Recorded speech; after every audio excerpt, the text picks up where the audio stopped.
So we will be starting in about 30 seconds. So everybody here, please be seated, and we'll be starting our presentation in just 30 seconds. And we can't wait to start this experiment of hybrid.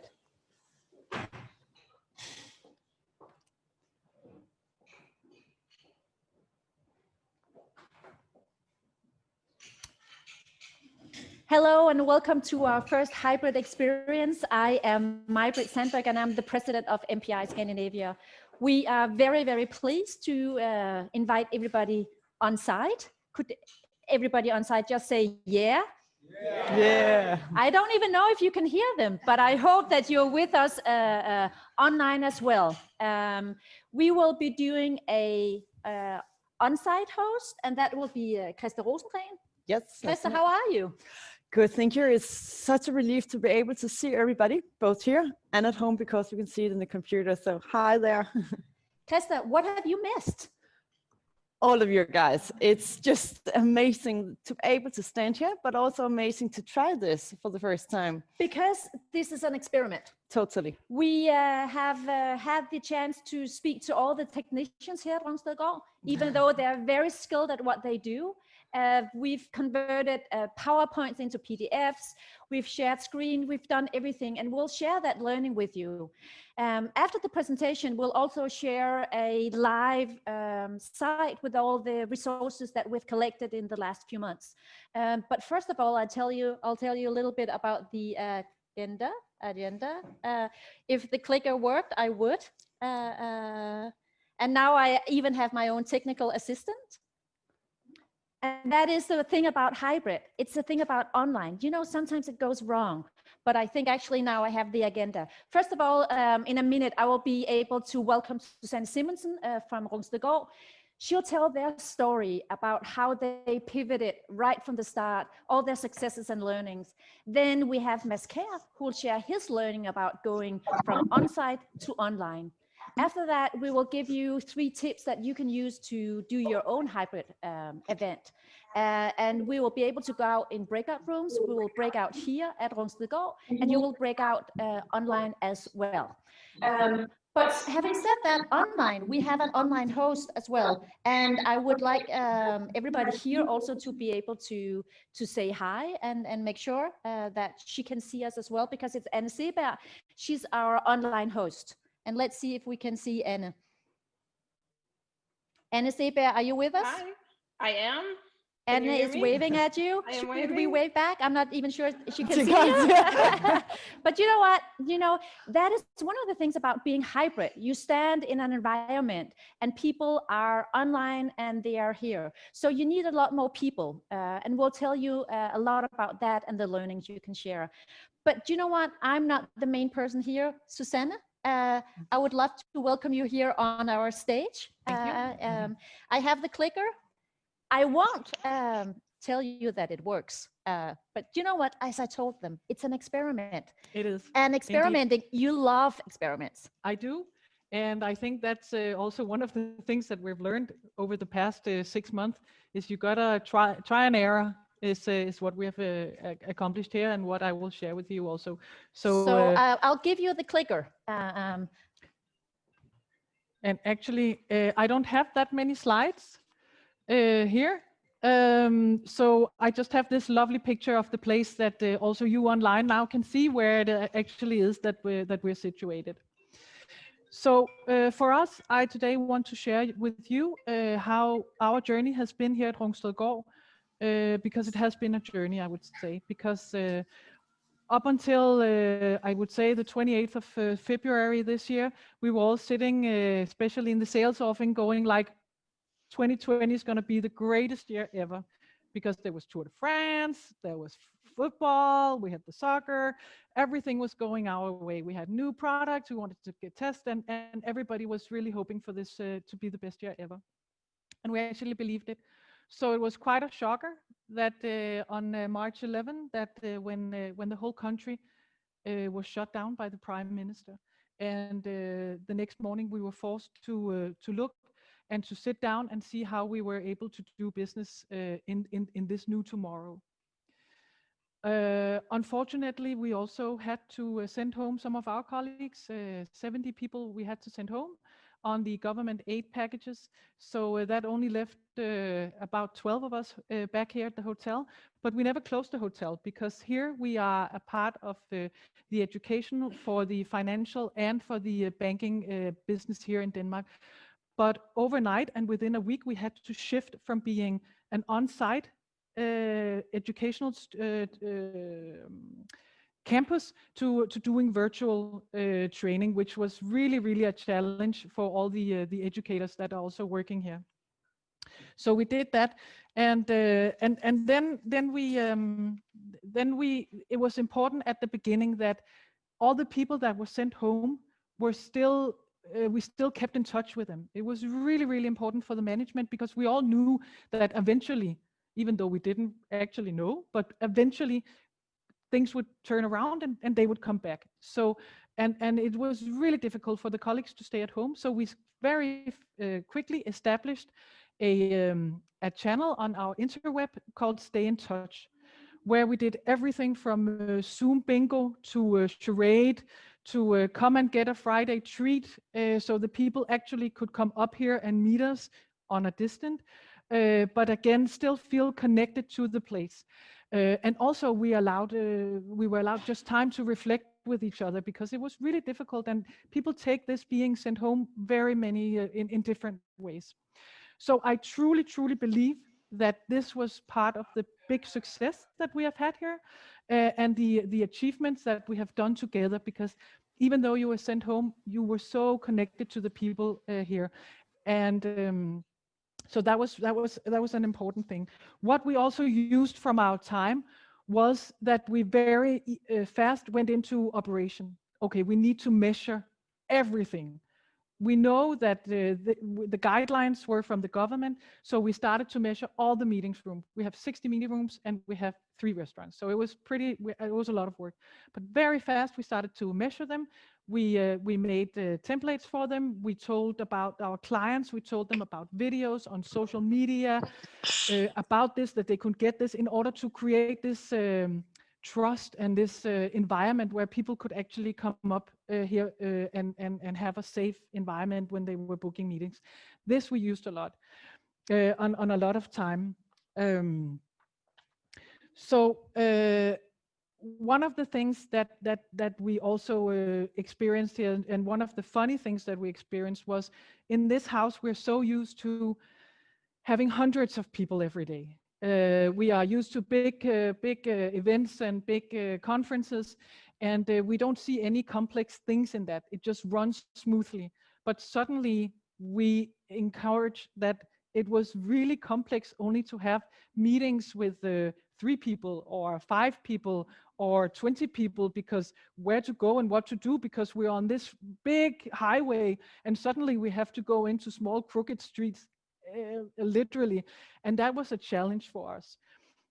So we used the morning briefings, 15 minutes to sit and discuss whether, okay, now we have 3 people sitting there, how do we do that, and how do we secure that they don't feel that they don't feel safe here.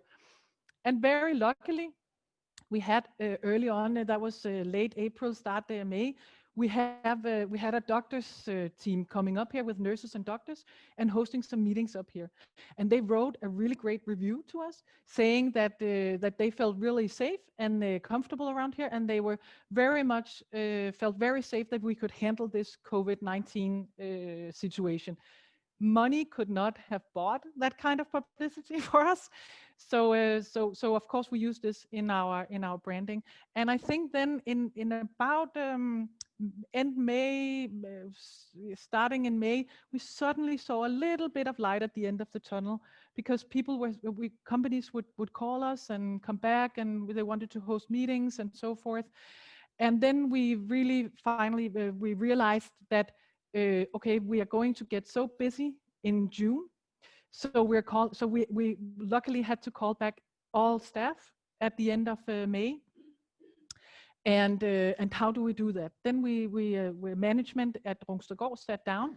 They hooked up with an external company called Coast Zone, and then they made this whole day for us. So this day was all about getting reacquainted, getting to know each other again, having learning experiences. So we were divided up into small groups of 4 people or 5 people, and then we were allowed to have, I think, up to an hour and a half where we could just sit and talk. So we just talked about our concerns, what to do in the future, how do we see the future, how can we help each other, and so forth. Because we have been up until the Corona was. It was a strategic move here at Rungstedgaard to have job swaps. So for instance, I have been working in the front desk. I am in sales and marketing normally. I have been working I go for a week to train with the kitchen and so forth. And this came in suddenly really handy because we all had to chip in and do something and help each other. So very easily, we reunited with our colleagues. We were sent out to a GPS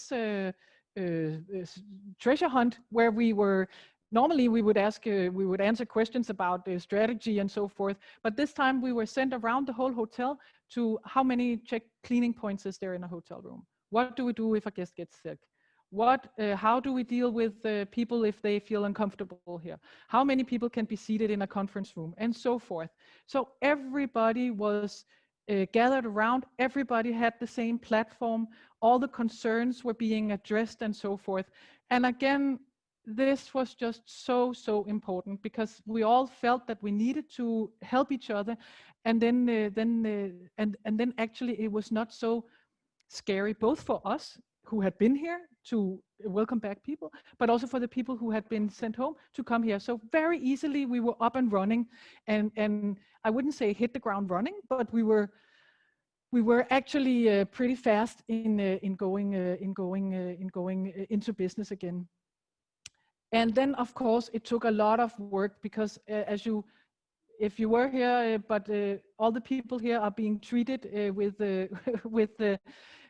delicious small things to eat, and this we had to also, because normally we do it by buffet style, well, and this was not possible anymore. So everything here is served on a platter.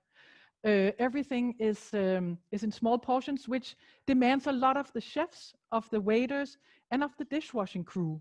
I mean, it's a lot of work, but it was so important for us that it was still it had to be an experience, even though it's tough times. But yeah, I can show you. So everything here, for instance, I'll show you here, is served like this. It's really delicious, but it's in small platter, and you take it yourself. There are gloves on the buffet, and you take it yourself. This was really important, but took a lot of effort for everybody to work together. So I could help do this and prep this in the kitchen in order for us to get it out. But our feedback from the clients is that they actually don't feel that we have downscaled. On the other hand, they feel actually that we've upscaled, which is what we actually wanted to accomplish. So that's really a good learning in that sense. Another thing that we also came into to sharing is that communication is so important. It is important that we all know what we do, what each other do. We cannot rely on that, but I did tell you this now because there's so many things that cannot go wrong, because it is one thing that goes wrong and everybody talks about it, then you are a little bit on thin ice, right? So so it's really important, and we keep the traditions we had during the lockdown and so forth by meeting and hosting these morning meetings, regular meetings every day. We have actually continued, so everybody knows what is going on in the house. And I just want also to say, because I think that is actually a really learning, but also a curiosity and something that we actually talked about, but also for this business, is that because we now do all these small portions, we have reduced food waste, which is actually a really good thing, and it's good for the environment. But again, going back to February 28th, in sustainability and in the environment was the hot topic. I mean, that could make or break a hotel, right? And all of a sudden, we don't talk about it at all. It is not a subject that is top of mind of people, even though the environment has never thrived more than it does today. There's dolphins swimming in the canals in Venice, and you can actually see the blue sky in Beijing. So it's actually a kind of a paradox, right? That we are standing here right now. But I feel, and we all feel at Rungstedgaard, that the way that we have come together and the way of the mindset that we have done here and the way that we help each other and we see the hope. I mean, it's not a freight train coming at the end of the tunnel. It's actually a little bit of light because as some guy once said, this too shall pass, and of course it will pass. So it's just how we navigate in this world, because looking back and seeing how it was 6 months ago cannot help us right now. We need to adapt to this new situation, and it is it's an ever-changing world right now. I mean, it's a struggle for all of us like this, being in this environment.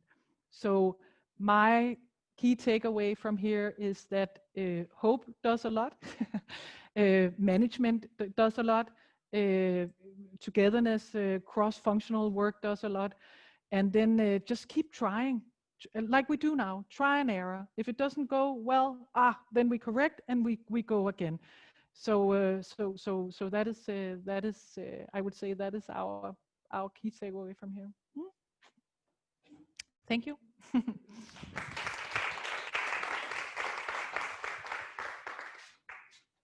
Susanne, I was very inspired, most of all inspired about how you took the staff around and reacquainted them with the place, with the people. One thing I would like to talk to you about, one thing that we have touched before, is the hybrid. Yes. Because you had a bank coming here and they're supposed to have a big seminar, because that is one of the things, is that how do we make sure, and that's one of the things about hybrid, you know, we are treated a really nice experience, but how do we treat other I mean, people that are not able to be here either, that are by streaming? You sooner, so if you want to take it away with the streaming and a little bit about what you did. Going into, again, that we had to really fast run from being a physical educational place to doing virtual and digital learning sessions. Also, of course, drip down and cascade it down to the hotel, because obviously we know that this is a demand from companies. It will be a demand. Nobody can travel, but they still have to connect.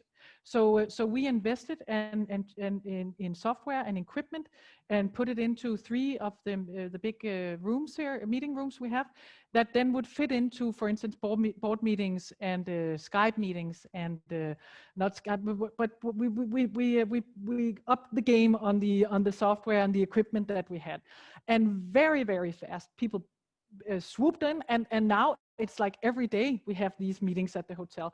But you're right, we have this, we had a big bank. They normally come here, they have like this investor roadshow. It's 300 people. How do we do that? And then we interacted with them, and they said, well, we can do this. They have, of course, their own technicians with them. But then we said, okay, instead of, because they normally also have dinner here, 300 people. So, and they would like, how do we do that? So we did that we set the panel discussion for the board here, and they streamed out. There were the allowed amount of people in the room.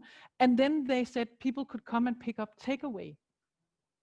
And then they could drive home, and then they could log in, and as we do now, then they could stream it. And that was, if you ask the chef, that was a pretty shitty job that I sold them.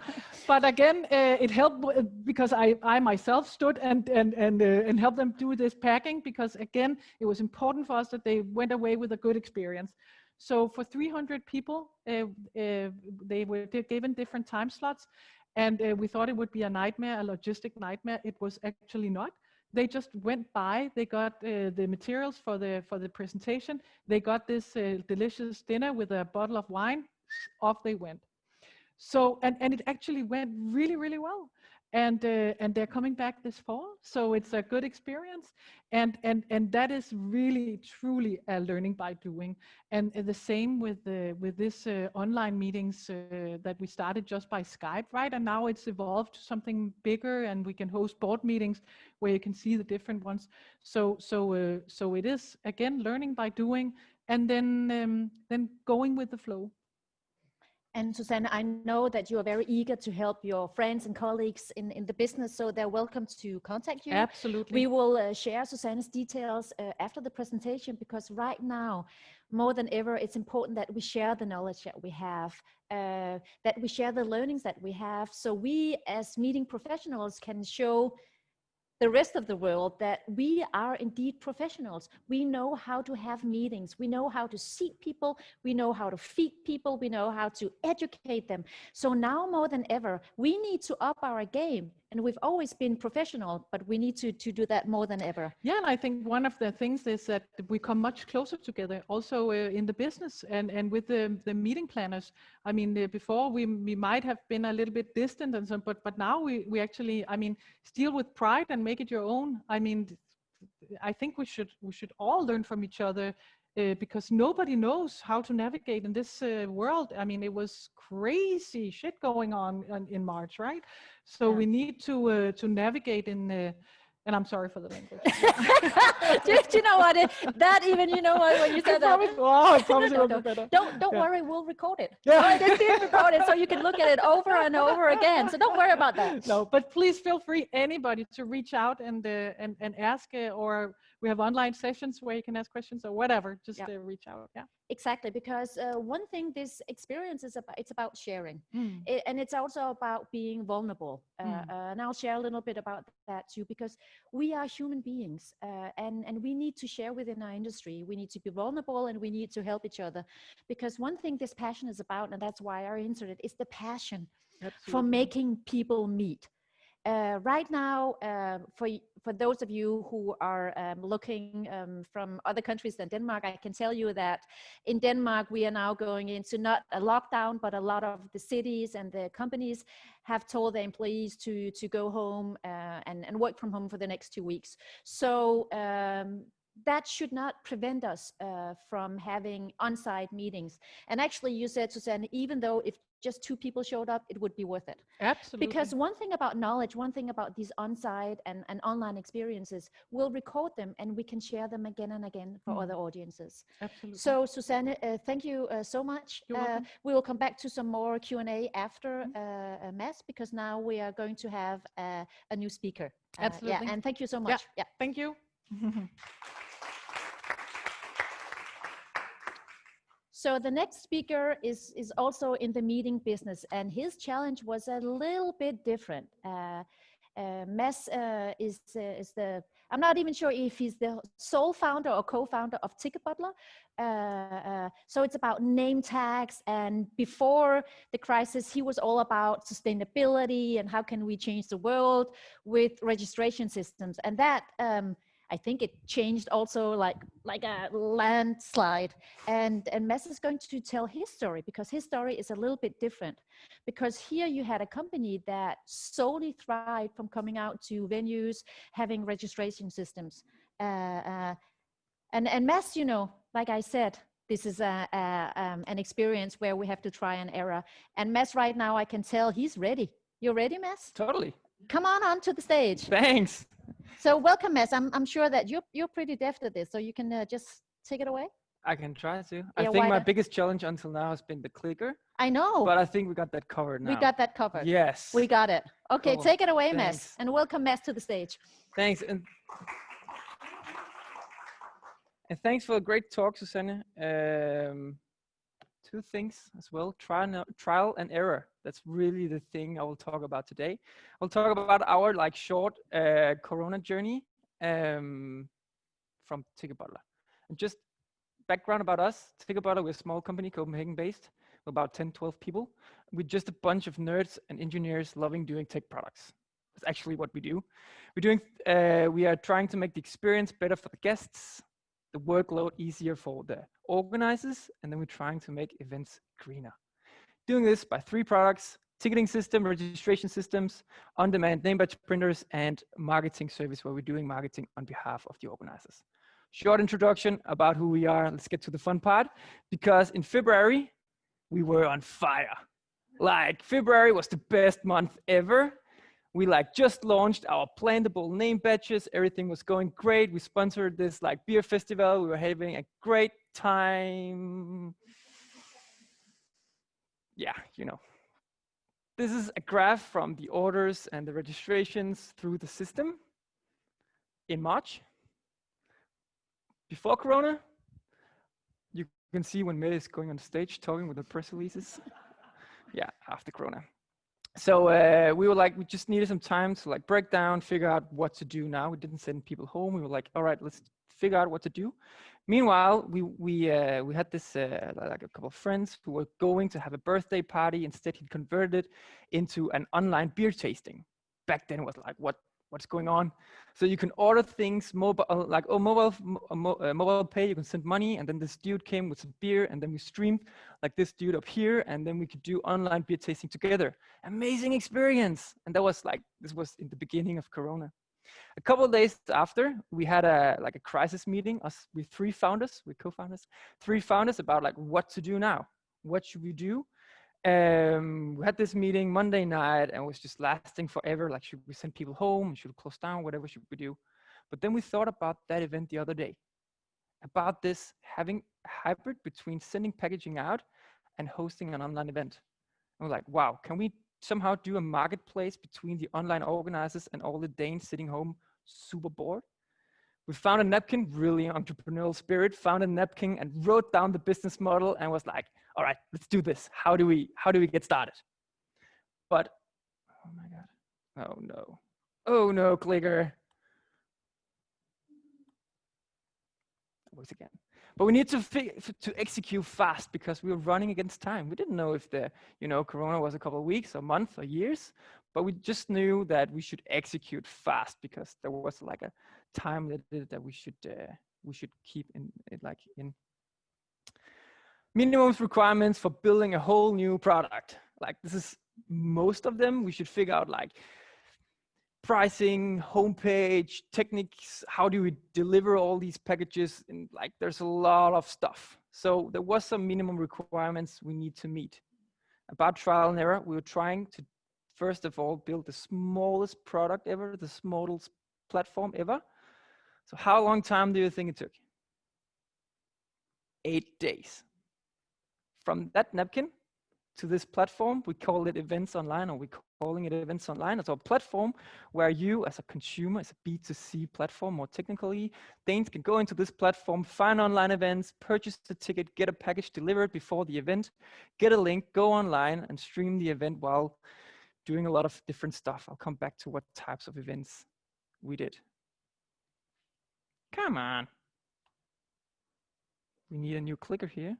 So from a napkin to a product in 8 days. That's the title for our whole presentation, I think. And what was the learnings from that? We didn't aim for building the perfect spaceship from the beginning. We were trying to build the smallest product first, so we didn't spend like ages to like perfect some kind of product. And then we had the whole team laser focus on this one single project, because like there was nothing going on in the ticketing system, so people, had more like headspace. But keeping the team together online as well, as daily meetings, and that's a whole other presentation. But a laser focus on this one project. And then we didn't hesitate on too many decisions, like price model. You can spend hours, months, or you can spend months on finding the right price model. We decided that in 1 hour. Like, don't hesitate on new stuff. Again, trial and error. Try something. If it doesn't work, like try something else afterwards.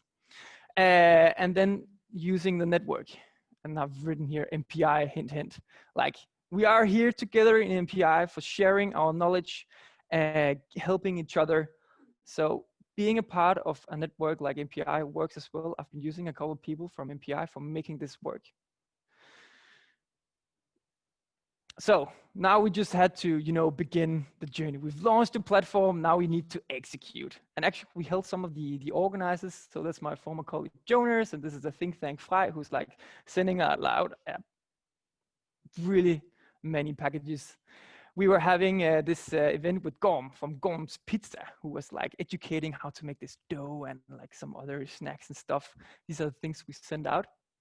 We had a workshop with Flying Super Kids where you can learn to rope skip and hula hoop. We had like a coffee tasting where we actually streamed the coffee farmer from Nicaragua in the stream, like possibilities being online. That's great. We did an online beer tasting with people like us from whole Denmark. one place, stream from, whole Denmark was in these streams. So what was the learning after the launch?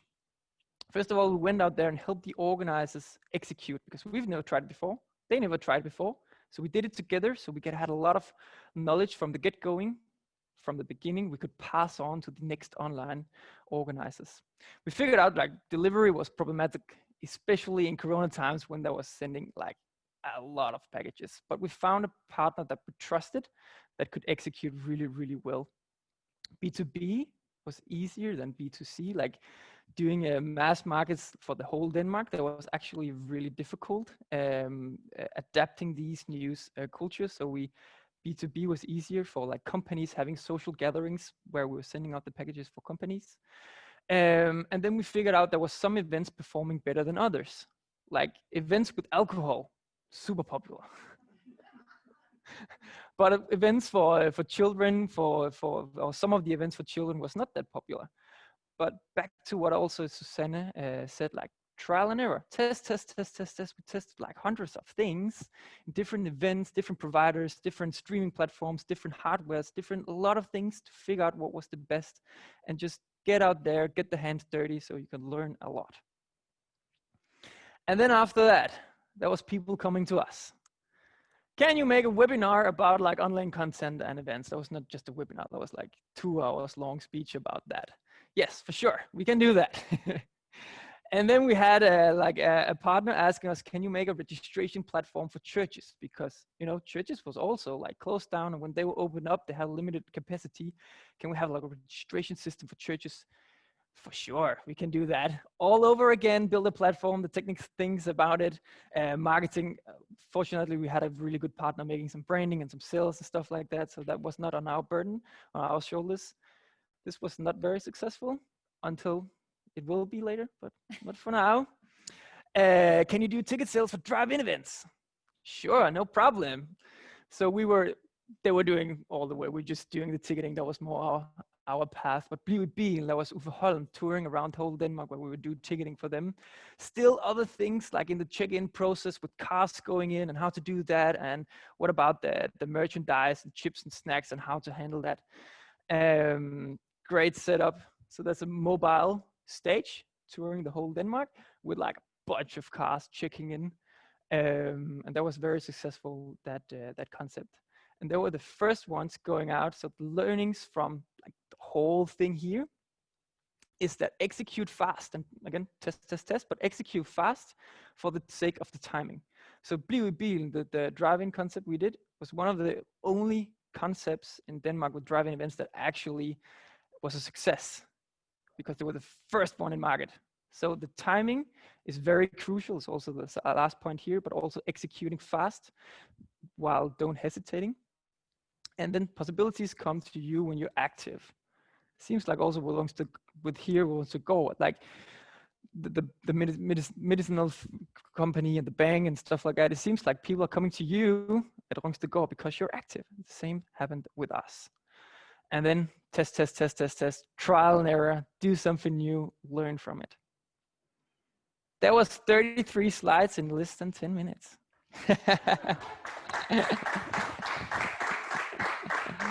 So did I challenge you before the presentation, the mess on the slides? Yes, you did. I did, because with hybrid, you have to figure out what the weakest link is. And I'm happy to say you're not the weakest link.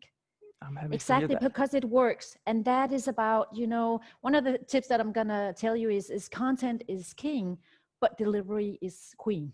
And, you know, you and I were both running a little bit fast before this event, right? Because we needed to get, I mean, on-site, no problem. We know what to do, but online, you know, that challenges us constantly. And I think you learned a few new things today, and I learned as well. Something like a clicker. Suddenly the clicker doesn't work. Yeah. Now suddenly the microphone doesn't work. But I'm thinking, Susanne, if you come up here, because what I'm thinking is that, what are we thinking about what's coming up next when we are talking about hybrid? What are some of the learnings that you can share? And I'll ask, you can get a minute to think about it. So what are you thinking? You know, you've already had a little bit, and now you're doing it with the technicians. Well, I always am really, really scared about the technical stuff because that's the nightmare. But I also think that that becomes less and less, and possibly maybe going into a dream because we're getting so comfortable doing it. So I think that online meetings are here to stay, and it's you cannot say that it's just a period. I think this will be, because actually it also reduces the traveling and so forth, and people are looking into cost. But I truly believe that virtual meetings like this will never, ever, ever replace physical meetings, because that is also something we get feedback from the clients, and you can just see it in their face when they come in. They're so happy to be together. And even though we get better at interacting with the camera and with people at home, it is still, sorry you guys, but it's not the same as the physical presence in the room. So I think hybrid meetings are here to stay, and we get better and better at them, more and more comfortable with them. But it will never replace the physical meeting. So I think we have to be prepared to do both. What about, what I hear in the market is that people from outside of the industry saying, yeah, we love online, you know, resources are saved, travel and everything. Is that what you hear as well? That, you know, people will perhaps reduce from 3 days to 2 days or half-day meeting, or what are you learning so far? Well, I think, I mean, again, back to if you create an environment for people that they thrive in and they feel safe, they just as well want to come physically instead of just being at home doing virtual meetings. So again, I mean, you see the faces of the guests in the morning, and they're so happy to be here. So no, it's good. You're an ambassador. We need ambassadors. So we truly do. I'm not trying to be the devil's advocate. But I think companies, of course, will look into this. But again, going back to, companies cannot suddenly invest millions in this technique and just stay at home because they don't have enough space for it. So they need to come out and meet each other, virtually or not. Or and. Exactly. Yeah. Perhaps that might be a new word. Best world. Both the best world. So Mads, where are you in your journey now? Are you and or and? We are like kind of in between, but back to a lot of physical events again, focusing a lot of that. My experience from the planners out there is very mixed. Yeah. Some are having like 2 weeks ago we had an event with 500 people. Some are like postponing, some are canceling. So it's very wavy how the situation is in like individuals planners out there. And I think, you know, also it changes. It's a constant change. You know, last week, well, 2 weeks ago we were good, and now we are going a little bit downhill again. Yeah.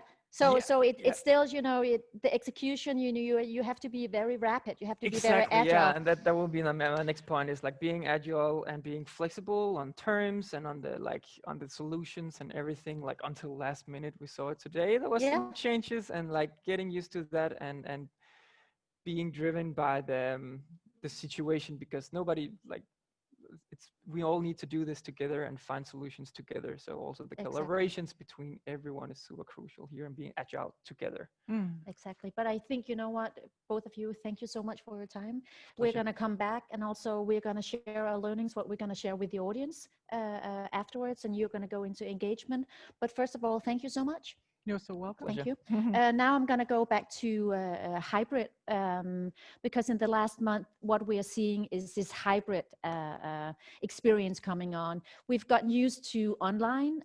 Well, some of us have gotten used to online. Some of us are still learning. But what we need is, oh, no, that's just the one. Well, do you know what? That is just one of the things. The tip 1 suddenly disappeared. Perhaps it's me. It could be me, because I'm a master of that. But I can tell you what the tip 1 was, because I remembered it. Tip 1 is, if you look at a hybrid experience, you need to create a glue. If you look at a stack of pancakes are made of different ingredients, but the whole thing that makes it delicious is that honey or syrup or things that you put on the top. So what do we need to create glue for? We need to create glue for the social element. Like Susanne said, what have we missed? We've missed that sense of being together. We've missed the community. So we need to make sure that we create a social glue. But how do we do that online? Well, we do it by putting people, by making people engage. And we're going to make sure that you online engage in it a little while. Give them something to talk about. It's kind of like with on-site, we have a lot of possibilities to make you guys meet. We can meet over coffee, we can meet over drinks, but you can't do that online. So the glue is very important. The second thing why we attend meetings and conferences is about the learning. And Susanne said it as well. We need to make sure that we are in a constant learning experience, that we have that glue, that we have to figure out what are the needs of the audience. Right now, we really don't know. Right now, we just want to meet and talk about how we're doing. But in the future, we have to have a crystal clear objective on why we are meeting. For the tip number 2 is, where is the weakest link? And it seems to be going back to me. If you look at the photo, you will be seeing somebody who had a, that's me, green in the face. I got Boston Consulting Group to hire me for a presentation. I did everything I was supposed to do. I prepared my presentation. I was in my best clothing. I prepared everything down to the minute. The technicians were in Barcelona. The client was in Boston. So I told them I would like to do a dry run, would like to do it because they had a green screen. And in this case, the screen was actually green. Well, the technician didn't feel it was necessary to do a dry run because he had done this a million times before. So he entered me into the meeting 5 seconds before I was about to speak. And what happened is what you can see on the screen, that's me. And actually that's how they met me. They met me with green eyes and a green mouth. And I was able to see the chat and I was able to see the comments. And while I was smiling and making everything look sexy on camera, people were going, why is she green in the face? Is this a joke? She looks like Kermit. What is happening? So while I was trying to be very serious, this is what they looked at. So what did I do? Well, I froze. I didn't know what to do. So I started to stumble. I lost my edge. I actually lost the whole pace, the whole flow of the presentation. So you have to figure out where your weakest link is. Like Mads said, and like Susanne also said, what about the technique? Because sometimes it's the speakers that is the weakest link when you do a hybrid experience. I actually told Carsten and Jimmy that they are my heroes now. I have to connect with them before because I have to make sure that they make the experience not second class for the online attendees. Because before, technicians were nice to have. Now you guys are really a need to have, because you need to make sure that you can see me. You need to make sure that you can hear me, because otherwise on-site tends to be a very flat experience. It's kind of like a pancake. It's just one of those pancakes without syrup, without anything on top. So we need to blend things and make sure that you figure out where the weakest link is. Also, it's about engagement, because content needs to be very, very specific, but delivery really is very key. So the tip number 3 is that you have to let the participants choose their own journey. And I'll be truthful with you. The people that are now online, we haven't made a special journey for you because we've only started that journey ourselves. Before, let us take us back to February, we would be talking about this learning journey. We would be sending people out into different interests, into different breakout rooms. Now with online, it seems like it's one streaming. We can't dictate the content, because if you're not in the mood to sit and learn, if you're not in the mood to engage, you can't dictate the content, but also you can't dictate if people don't want to engage. I love engagement. I'll be clear on that. I love when people are engaging with each other, but I want it to be voluntary. And sometimes it seems like online, now we need to go into engagement rooms and we need to speak to strangers. Well, perhaps I'm sitting at my desk and I just feel like being by myself and I just feel like listening. Then we need to be very, very clear that sometimes it's okay to sit back. It's kind of like with you guys, if you're sitting back, leaning back and not, you don't really want to engage. That's very easy in an on-site meeting. You can just pick up your phone, of course. You can go have a cup of coffee, or you can disappear. But we also need to make sure that with the hybrid experience, that we make the personalized journey, but we also let the participants choose their own journey. Right now, we are going to, having said that, engage you guys a little bit, because we need to make sure that there's a change of pace. That's also why we've had the presentations last no more than 10 minutes. Actually, they were 12, both of them. So very, very good. So there's time, and there's a different flow. So the people that are online, Anne Seeberg is going to take you to take 5 people in each engagement group. And what I would like you to discuss is this meeting experience. It could be this hybrid. How do we see hybrid in the future? Is it strange? Because it is strange, because I'm looking at you in the camera, and you know what, it's strange when I don't look. Normally when I go into a meeting, I try to engage with the people, with the audience that are here. So we need to figure out a way how we keep the participants happy. So I would like you online to you'll be shown into these engagements groups, and I'm going to do it here. So talk about the hybrid experience. How can we create the social glue? How can we create the professional glue? But most of all, how can we make sure that this new meeting platform, meeting experience, that we can do it online, hybrid, and on-site? We will be back in 25 minutes. We will let the video running, but you'll just see us talking about little stuff. Small talk, but big conversations. So for those of you who are on site, we'll be able to talk in just a little while. And for those of you who are online, please wait for a minute, and Anne will direct you to breakout room.